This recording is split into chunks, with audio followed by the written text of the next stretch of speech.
Israel के बीच तनाव बढ़ता जा रहा है। किसी भी पल ईरान इजराइल से सीरिया में ईरानी दूतावास पर किए गए हमले का बदला ले सकता है। इजराइल भी पूरी तरह तैयार है।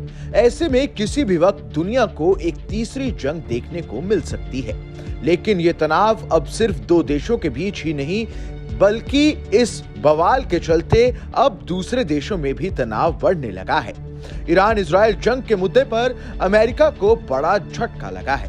दरअसल ब्रिटिश नौसेना, जिसने हाल के महीनों में यमन के खिलाफ अमेरिकी गठबंधन में सक्रिय रूप से और गंभीरता से हिस्सा लिया है, उसने अब दावा किया है कि ईरान और इजरायली शासन के बीच तनाव का लंदन से कोई संबंध नहीं है और ब्रिटेन फिलिस्तीनी तटों के खिलाफ अमेरिकी ऑपरेशन में हिस्सा नहीं लेगा। लेकिन इसके साथ ही ब्रिटेन ने यह भी कहा है कि इजराइल पर ईरान द्वारा हमले की बढ़ती संभावना के साथ ब्रिटिश नौसेना और वायुसेना संघर्ष के समय में इस देश के नागरिकों को मध्य पूर्व से निकालने के लिए तैयार है। इससे पहले अमेरिका के राष्ट्रपति जो बाइडेन ने शुक्रवार को उम्मीद जताई कि इस महीने ईरान इजराइल पर हमला करेगा। बाइडेन ने ईरान की तरफ से इजराइल पर होने वाले हमले की उम्मीद जताते हुए कहा कि हम इजराइल की रक्षा करेंगे, हम इजराइल का समर्थन करेंगे, हम इजराइल की रक्षा में मदद करेंगे और ईरान सफल नहीं होगा। दो अमेरिकी अधिकारियों ने कहा कि ईरान ने संभावित हमले के लिए 100 से अधिक क्रूज मिसाइलें तैयार की हैं।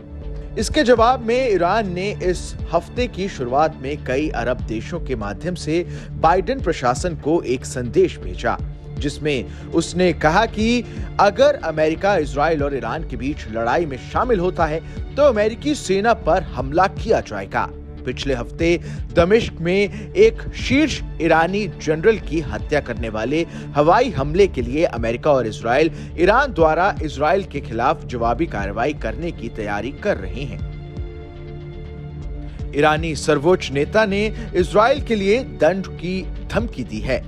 3 अमेरिकी अधिकारियों ने कहा है कि हाल के दिनों में ईरानियों ने कई अरब सरकारों को बताया है कि वो अमेरिका को इजरायली हमले के लिए जिम्मेदार मानते हैं, जिसमें दमिश्क में ईरानी जनरल की मौत हो गई थी, भले ही अमेरिका ने खुद को हमले से दूर रखने की कोशिश की हो।